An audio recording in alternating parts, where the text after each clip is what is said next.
Gen AI governance, harnessing the power of generative AI with imperative governance. And for this, I would like to invite on stage Mr. Sreedhar Gade, who is an industry leader with nearly 2 decades of experience at major tech and financial companies, including Yahoo and Microsoft.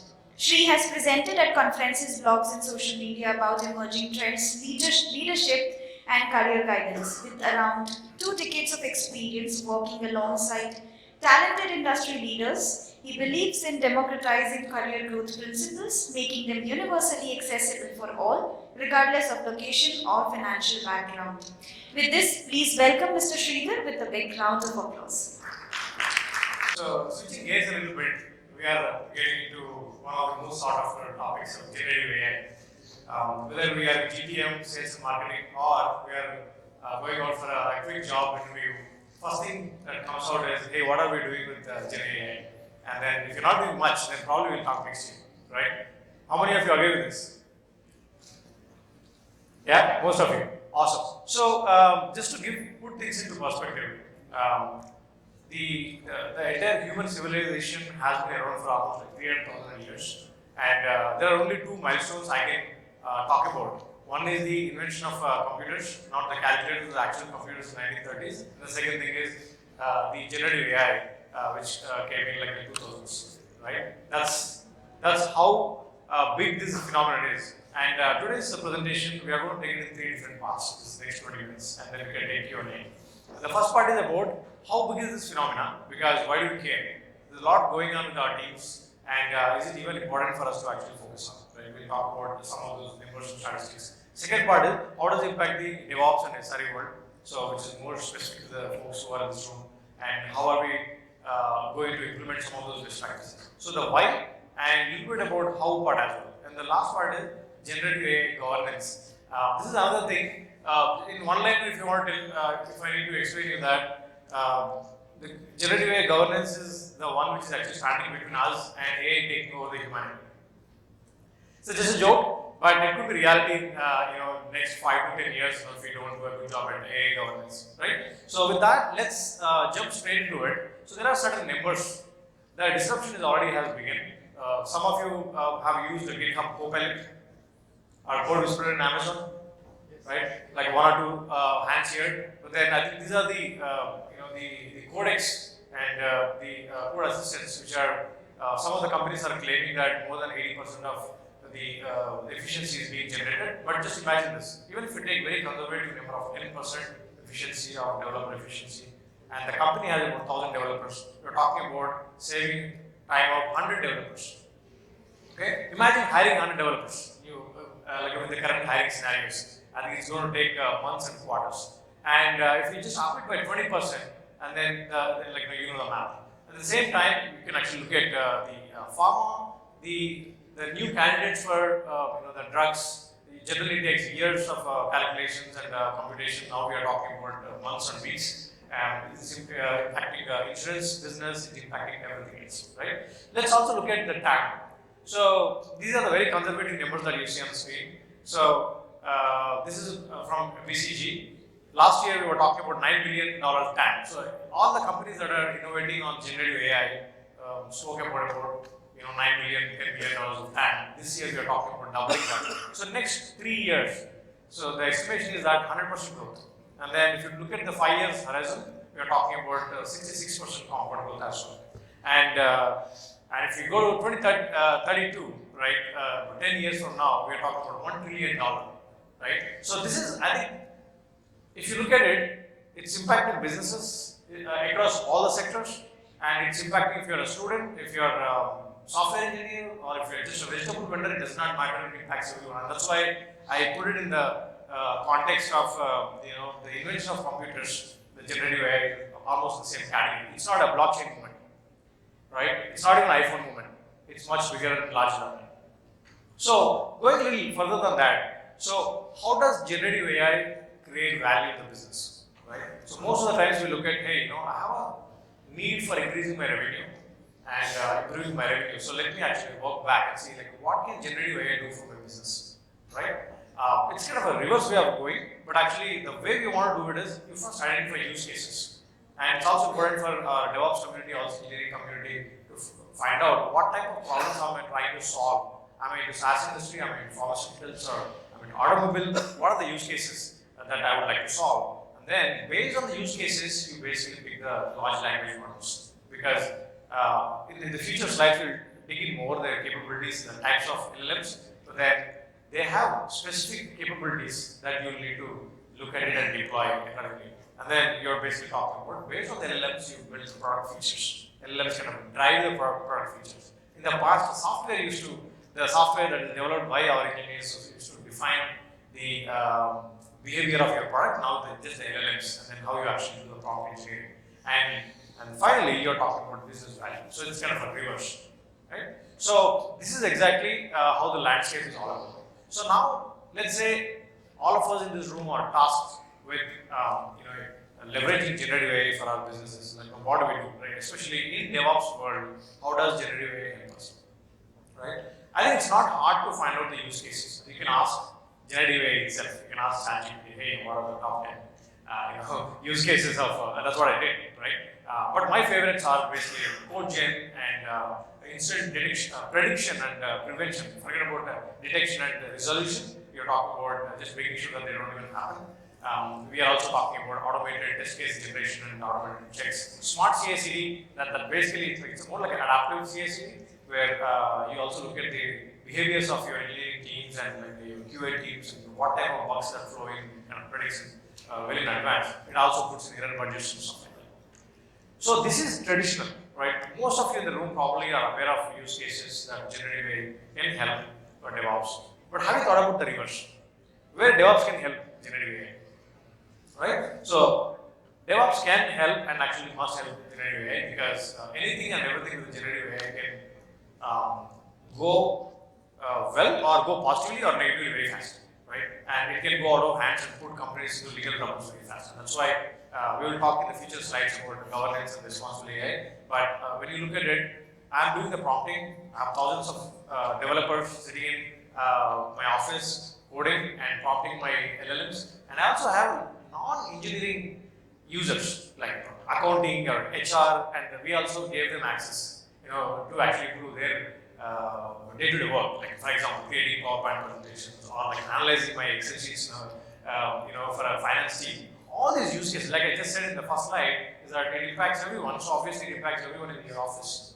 And when that is happening, if we don't put prompt analysis both for prompts and responses, then we could have some undesired consequences.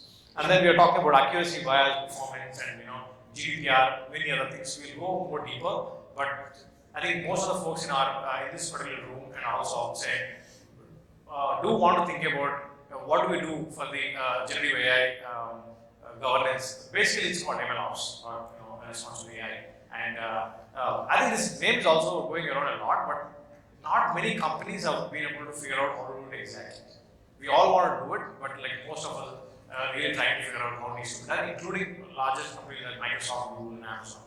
Right? So moving a little deeper into this, imagine that we have to architect a system, which I think in the next few slides we'll spend more time on the right side of it. Because the left side is more intuitive. We can ask the LLMs to actually solve some of our problems.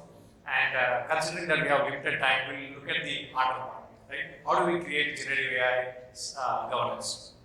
So this is a little busy slide, but I will kind of help you through this. We just spoke about in the beginning that use cases drive selection of large language models, right? All of you are with me.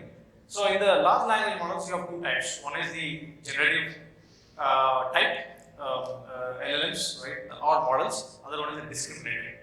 So the generative are the ones which are large, but they can solve very common types of problems like text summarization, article generation, email creation, or slightly better than the assistants we had in the past, like spell checks and grammar checks. This is like a more improved version of it, but then that's all they can do. So you can compare it with the large airliner like Emirates or the Cathay Pacific, where they can carry 300, 400 passengers. But then all the passengers, if you're in an economy or business, they'll have almost similar experience. It can take you from point A to point B. On the other hand, we have discriminative models. they are built for a specialized purpose. And that would be your pharmaceuticals, like here we are basically talking about if you are into financial services or brokerage firms like 𝐷𝐸𝐺, you're talking about how do we actually look at last 5 years data and be able to predict where the stock is going. They're very specific. So you can compare them with more like a fighter jet.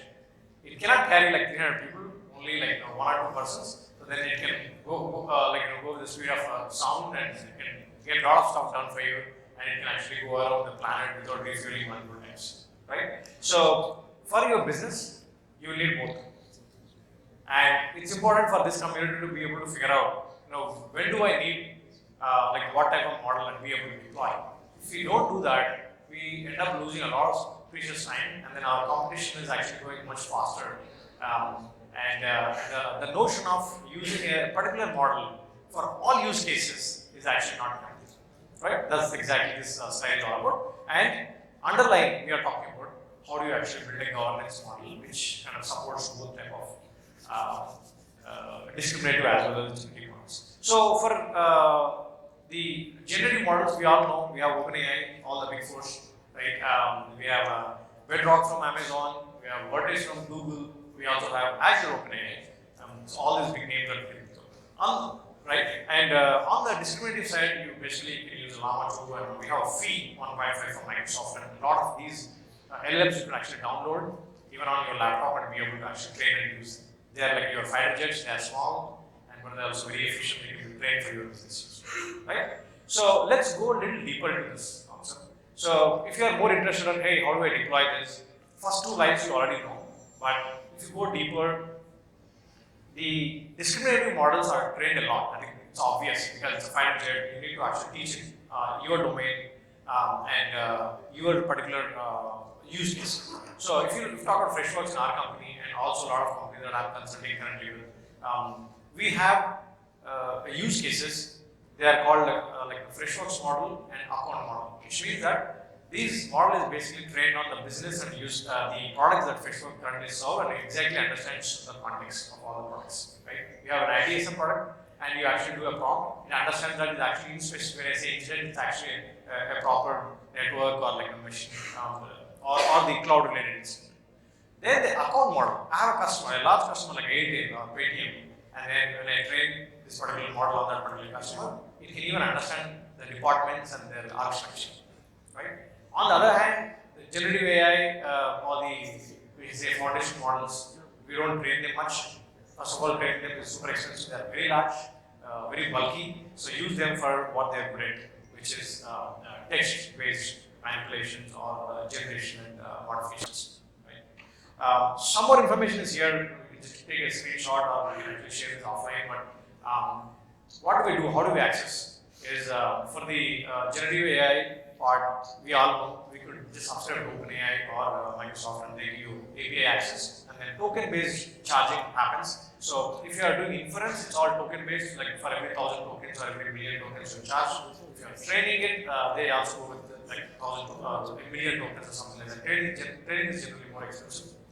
On the discriminative side, you will not have a API access because you will have to buy machines or VMs, subscribe to them, and just like how you do for other VMs. But these are GPU based, not CPU based. So you are looking at, you're talking about G4, G5s or A10 boxes, and deploy, and then be able to run training and inferences on top of it. It's pretty fun. Since you don't have to worry about the token limit or the money, you pay everything upfront, you'll be able to actually train it very well.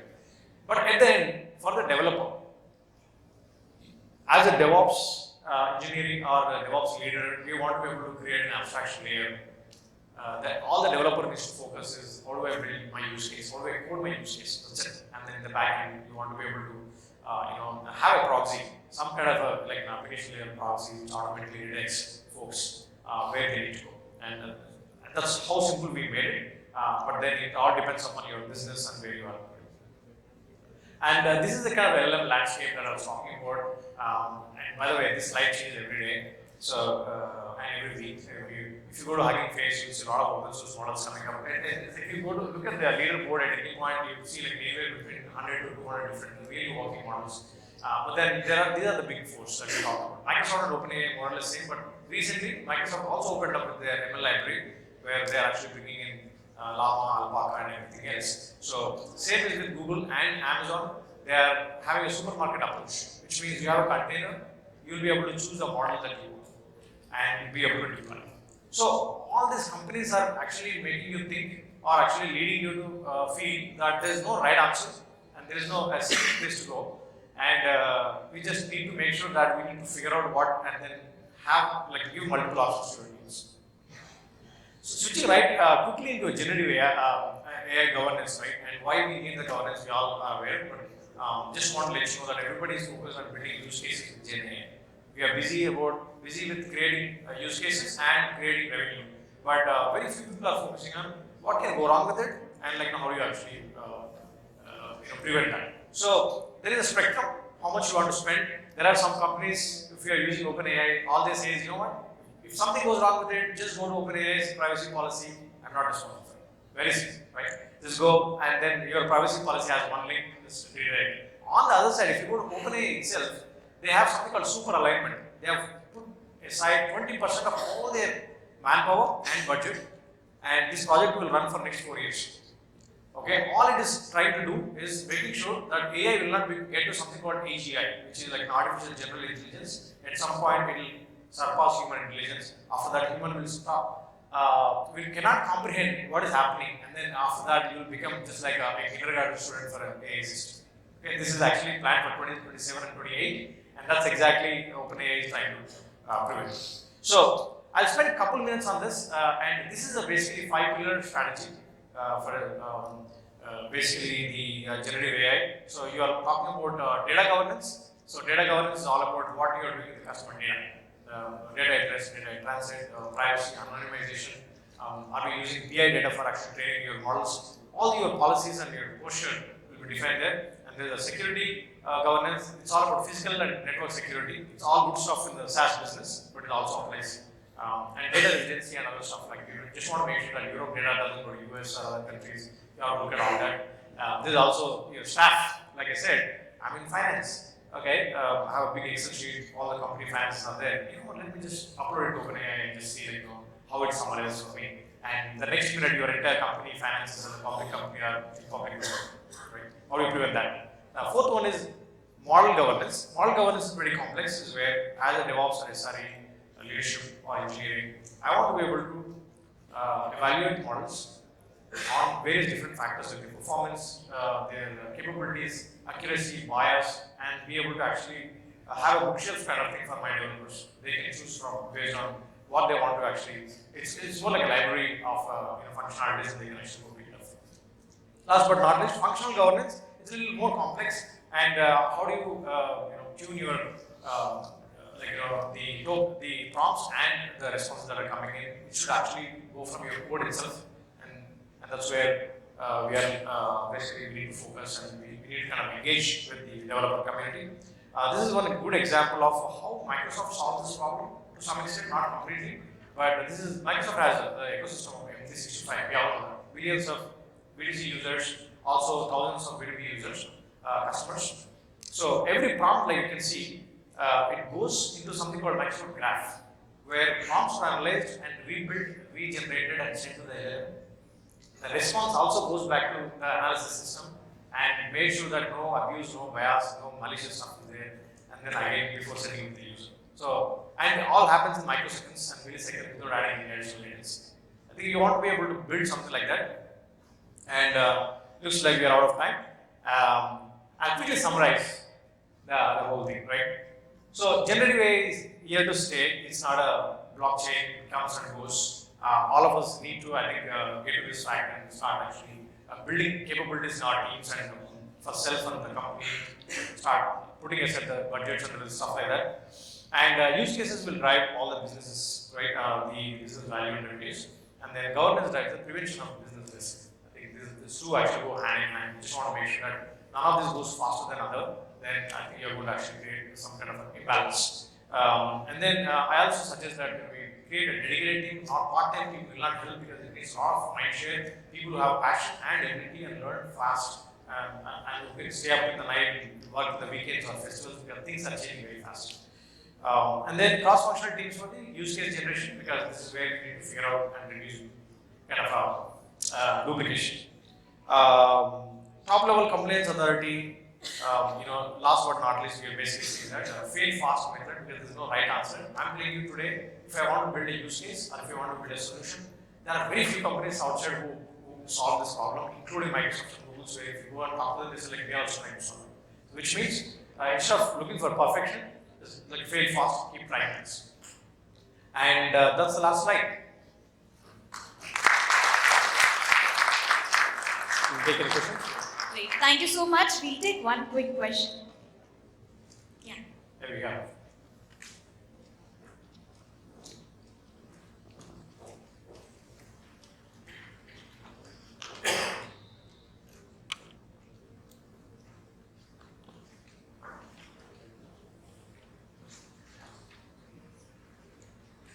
Thank you. Very good question. Do you see a trend towards a lot of companies trying to build their own private LLM models and learning from where it started with generative and kind of going towards the other side? Have you seen a lot of your customers kind of trying to build that inside? I can't comprehend it clearly. Could you repeat that? Yeah. The question is, are you seeing a trend for some of your customers trying to build their private LLM models for their own internal usage, rather than doing this publicly available LLM models? Yeah. So the beginning is happening with the public or the foundation models, because I think that's how the generative AI started. Right? Not many people have, because you need a very high skilled data engineers and scientists to be able to buy these GPU based machines and deploy it. Right? It's pretty complex. So, but now I see the trend actually coming up a little bit. So people who want to build this fighter jet kind of very specific, domain specific or account specific models, they are actually trying to innovate on us. So, but I would say like 70-30 at this point. 70%, most of the companies are trying to innovate on the generative AI and trying to see on the foundation models and trying to see what use cases they can actually build out of it. Right? Thank you so much. Thank you so much.